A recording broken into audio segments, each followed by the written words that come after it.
سلام، صبح بخیر. امروز جمعه، هوا ابریه طبق معمول تو برفا.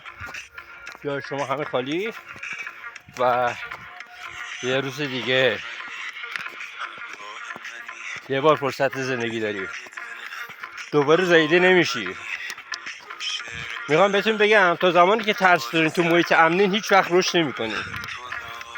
تو محیط امن میشه گفت یه جورایی مثل آبی میمونه که توی برکه میمونه و همین گنده و داستان زندگیش تموم میشه. نه تنها تو رشد نمی‌کنی،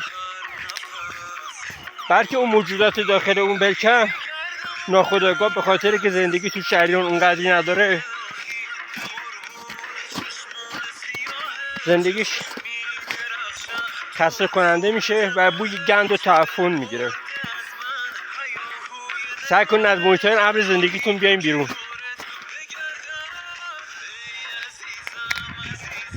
همیشه میگم مثل اون بچه‌ای میمونی که 9 ماه تو شکم مادره، امنیت کامل برخورداره و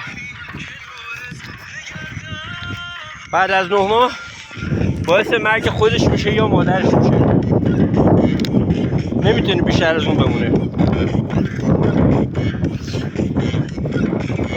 اگه قرار رشد کنی، یعنی ما قانون رشد تو جهان هستی امضا کردیم، بعد محیط امن رو ترک کنیم.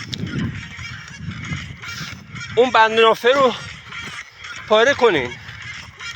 اون بند نافه اون ترساست، اون نگرانیاست، اون دلبستگیاست، وابستگیاست.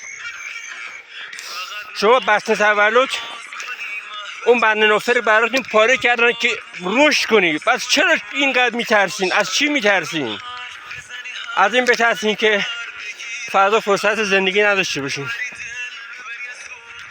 از این بترسین که دوباره امروز تکرار نشه. از این بترس که زندگیاتون رو محدود کردین.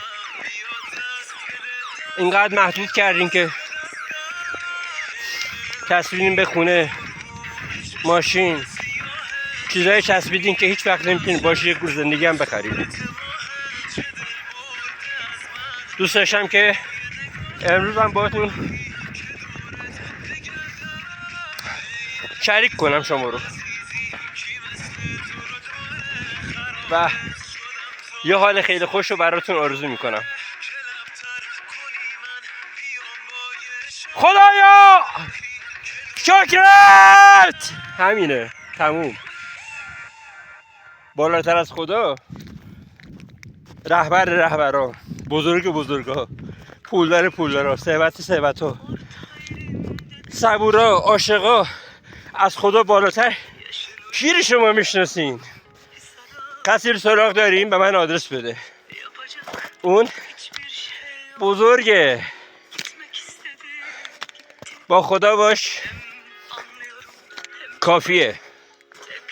با خدا باش تو هم باشه ناخداش. هر جایی که حضور خدا در اونجا باشه، تو برف، تو سرما، تو جهنم، تو سوپرمارکت، تو زن بچه، تو لاف و شک، هر جا که حضور خدا اونجا باشه یعنی همه چی توش هست. نه نماز میکنم، نه روزه میگیرم، هیچی. فقط یه خدا رو باور دارم. خدایا مرسی که بهم یه روز دیگه باز یه فرصت دیگه بهم دادی.